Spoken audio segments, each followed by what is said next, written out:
Hello and welcome back to this session on working capital management.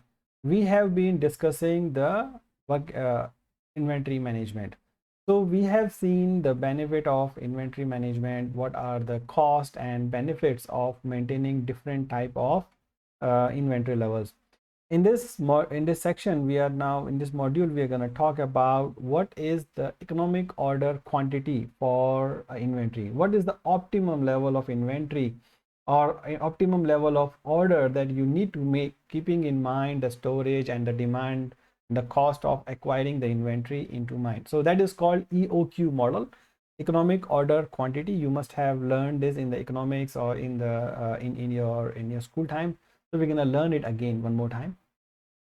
So economic order model is an inventory cost minimization model. What it helps is it helps to understand the total demand of your inventory requirements, break it down into your storage, keeping in mind the storage cost and the ordering cost in mind, and then it derives to understand what should be the reorder level of the company, what should be the order level of inventory, keeping in mind how many times you have to order and what is the average time of delivery, right? So the objective is to find the order size that minimize the total of carrying cost and the ordering cost together by understanding the demand. So the different cost associated with the inventory, as we have learned, is carrying cost, annual cost of inventory holding, and ordering cost. And the bulk discounts are not considered in this because bulk discounts are different.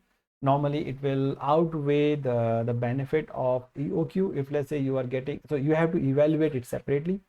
If you order through the EOQ model, how much would be your carrying cost? And if you order a bulk amount, what would be your carrying cost? Will the extra cost be enough to will the discounts are enough to outweigh the additional cost of carrying and additional cost of storage or not? If yes, you can go for bulk discount. Otherwise you can stay with your EOQ model. So if first, before you avail the bulk discount policies, which is normally allowed or normally promoted by the companies or by your suppliers, you have to understand really, do you want to take this or you don't want to take this? And the varying price based on the economy also we are not considering here because it's the same, similar to bulk discount. Now the inventory is on hand is for a steadily used item. So normally you have in the beginning you will have an order, and then by the over a period of time you will deplete the stock. So as you can see here, it depletes and then you order again before it finish, right? Before it finish you order again, so you get more inventory and then you use it again. So this is the how the inventory amount is normally the half of it, so that you can get some item before the previous one is finished out, running out. So you manage it so that wherever it's reached here, you will order again because that's your minimum inventory. And then by the time you get this material, you will be able to deplete the stock and then you again manage it with the new stock. So that's how you identify the inventory to use it. So the formula for calculating the economic order quantity is this. So there are certain variables: cost, annual carrying cost, annual fixed cost per order, annual demand, and the order quantity. So that is Q. That is what we have to identify. So the carrying cost is cost per unit into the average units. That's how the carrying cost is calculated. Then you have ordering cost per order divided by orders per year, number of orders in a year. So that is called total demand divided by the ordering quantity. So that's called order per year. So that's why you will see F, fixed cost, into D divided by Q. So which is D divided by Q, annual demand divided by orders. So total cost will be carrying cost plus order cost, which means the total cost will be C Q divided by 2 plus F D divided by Q. So what you will do is you need to solve it for Q. So the way to solve it for the Q is basically let's look at the equation later on. First we understand the way. So the carrying cost usually will increase by the level of the order inventory, and the ordering cost will reduce. The higher is the ordering size, the ordering cost will reduce because there are less number of orders. but the total cost will be decreasing at some point, and then will start to raise again. So you need to find the minimum level of total cost. So the formula for that is here. EOQ is 2FD divided by the C and 1/2, the square root. So basically it's a square root 2 into fixed cost per order into annual demand divided by annual carrying cost per unit.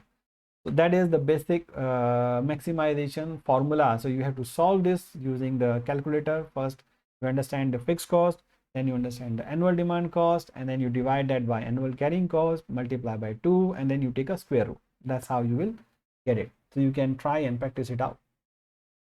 So now let us understand the safety stocks and reorder points and lead times, because that is again a very important concept to understand in how much we should be ordering. We have now understood how much we should order. We have not understood when we should order and what are the lead times. So the safety stock is an additional inventory that we normally carry all the times, no matter what, and we use it only when we are running out of our normal inventory. So that is called safety stock. So that is a minimum time that you have to have from one order to another order. So that will depend on the lead time. So you have to have that much of order in your hands at all the times. That is called minimum level as well.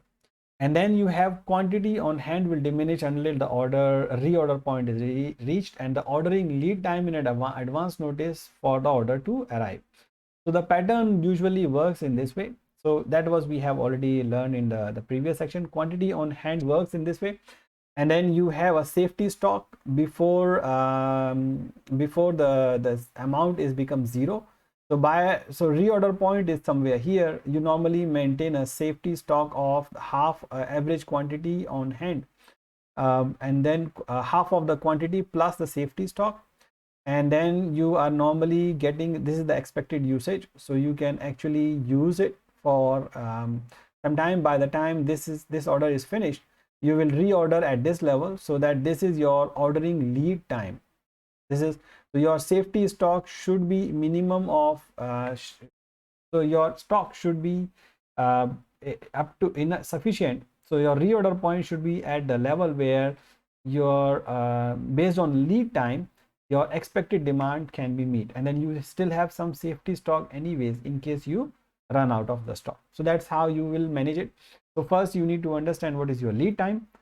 Within that lead time, what is your average consumption per day, so that you can keep that stock in mind and before you reorder, so that by the time your order levels drop to the level of reorder, which is calculated by lead time into minimum into average consumption, by the time you will order, and then the new order will come, you will have some safety stock in your hands anyways, so that you, in case of there are delays in the lead time, you can use them when you are out of products.